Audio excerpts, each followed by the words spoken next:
breast augmentation is a procedure that I commonly perform.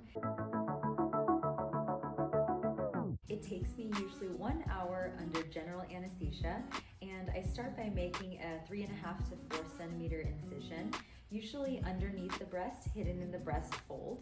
And then I dissect and I place the implant right underneath the muscle. This gives a really nice and natural appearance to the breast, and it still gives the patients that added lift, the added volume, and just a really nice and round appearance of the breast. Here I have both of the implants that I offer here in clinic, and the first one is Allergan Nitrile style implants, and these are Motiva implants. The difference between the two, as you can see, is the Nitrile implants have a smooth shell. They both have silicone on the inside, and the Motiva implants have a velvety type of shell on the outside. Now, what this means is that the Motiva implants have a slightly lower risk of capsular contracture. What that is a scar that forms around the implant and causes compression of the implant.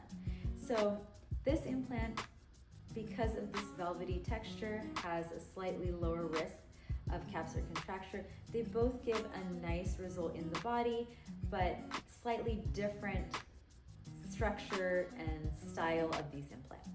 Nitrile implants have technically been around longer, but Motiva implants have been used internationally for decades. They just recently received FDA approval for the United States in October of last year.